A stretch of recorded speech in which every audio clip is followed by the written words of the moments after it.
अस्सलाम वालेकुम। मैं जहांगीर चौधरी। दोस्तों, मैंने कल जो है 2 आरटीआई फाइल किए हैं अपने कुछ दोस्तों से मशवरा करके। और एक जो है बहुत ज़रूरी आरटीआई है जो लगानी है अभी।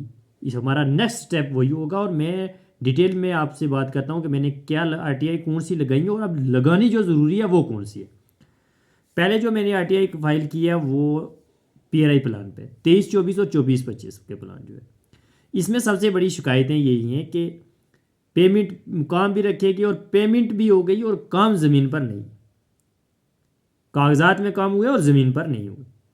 ये इस पर बहुत शिकायतें हैं। और इसका हमने जो है वीडियो ऑफिस से जो आरटीआई पोर्टल से डाटा मांगा है कि आरटीआई लगाकर।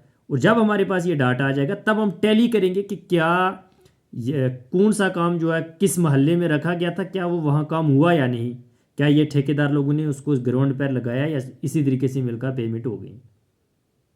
दूसरी जो हमने आरटीआई लगाई वो एमजी नरेगा पे, वो भी 23-24 और 24-25 का जो काम है उस पर। और उस पर भी यही शिकायत है कि जो पंचायत में काम हुए हैं वो पेमेंटें हुई हैं और मैक्सिमम ऐसे काम हैं जो ग्राउंड में नहीं। और जब इन दोनों का हमारे पास डाटा आ जाएगा तब हम टैली करके फिर उस पर एक्शन लेंगे। अगला स्टेप हमारा ये होगा। अब मैं आपको बताऊं कि जो ज़रूरी आरटीआई थी, हमारा अगला स्टेप वही होगा। और वो क्या है जनाब? वो 21-22 और 22-23 या वो फाइनेंशियल ईयर 21 के बाद के कि जब आधार बेस पेमेंट नहीं होती थी, उस टाइम पे लोगों के साथ बहुत बड़ा स्कीम हुआ। बहुत से लोगों ने काम किया, लोगों ने काम भी किए, कार्ड लगे, टेंसें लगी। और लोगों के फाइनली जब पेमेंट हुई या लोगों के अकाउंट्स में पैसे नहीं आए, ये सबसे बड़ा मसला था। हमें वो जानकारी ज़रूर लेनी है। उसमें मेरे दोस्त भी जो है वो मशवरा दे रहे हैं, सब जो बोल रहे हैं कि हम मिलकर इस पर जो एक्शन लेंगे कि जनाब वो जो पेमेंट थे वो किसके अकाउंट्स में जा रहे थे और वो कौन लोग थे जो पेमेंट्स जो है किसी दूसरे के अकाउंट्स। अगर जॉब कार्ड किसी का, अटेंडेंस किसी की है उस और काम भी जो है वो अलग है और फाइनल पेमेंट किसी और के अकाउंट्स में जा रही है, तो ये एक बहुत बड़ा ब्लॉक में स्कीम हुआ है। इसमें करोड़ों का घोटाला हुआ है और ये इसको जो है ओपन करना बहुत ज़रूरी है। और इसमें हर जो पैसा है हर गरीब आवाम को लूटा गया, सब पंचायतों को लूटा गया। और हमें उम्मीद है कि जो हमने अब तक जो 2 आरटीआई लगाई हैं, तो हमें जो है डिपार्टमेंट जो है वो जल्द इसकी जो है डिटेल फ्रेम करेगा। मुझे उम्मीद है कि वीडियो मनकोट जो है ऑनेस्ट ऑफिसर हैं और वो जल्दी हमें इसकी डिटेल देंगे। और उसके बाद जो है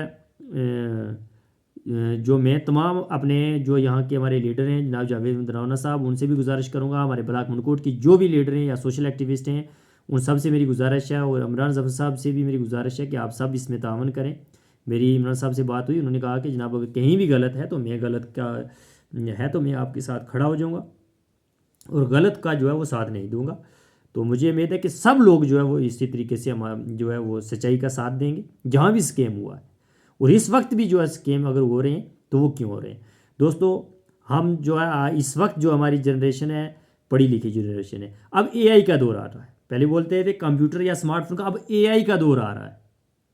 तो अब जो है ये काम या कुछ भी स्कैम छुप नहीं सकेंगे। और हर पंचायत में 50 से ज़्यादा ग्रेजुएट लोग हैं और अनएम्प्लॉय। और हम जितने भी ग्रेजुएट या पोस्ट ग्रेजुएट लोग हैं, अगर हमारे सामने घोटाले हो जाएं तो हम खामोश रहें तो तब हमारी तालीम का कोई फ़ायदा नहीं। उससे बेहतर था कि हम घर में रहते। और आज मुझे सबसे बड़ी खुशी ये हो रही है कि जितने भी पढ़े लिखे नौजवान, चाहे हमारे फॉरेन कंट्री में चले गए, बेरोज़गार थे कोई तो वहाँ चले गए, वो भी एक्टिव हैं। वहाँ से भी सोशल मीडिया के ज़रिए लोग एक्टिव हैं और वो सब चाहते हैं कि जनाब ये जो है स्कैम है इनको पकड़ा जाए। तो हम सब जब मिलकर इन पर बात करेंगे तो इंशाल्लाह हम ये स्कैम ज़रूर पकड़ेंगे। दोस्तों, ये बेबसी की बात होती है कि अगर कोई आदमी कहे कि जनाब अब मुझे मालूम है कि पैसा लूटा जा रहा है, गलत लोग खा रहे हैं और कब तक खाएंगे, खाने दो, ये एक जहालत का जो है हमारा एक जो है लैंग्वेज हो सकती है। और ये कहना बेबस इंसान की जो है निशानी होती है और हमें बेबस नहीं है अभी। तो हम सब जब मिलकर लेंगे, और ख़ासकर जो सऊदी अरब में हमारे दोस्त लोग हैं, बहुत से ऐसे पढ़े लिखे सऊदी में, आज वो वक्त नहीं कि जब लोग जो थे वो लोग जो तालीम नहीं हासिल कर सके थे तो वो सऊदी अरब में गए।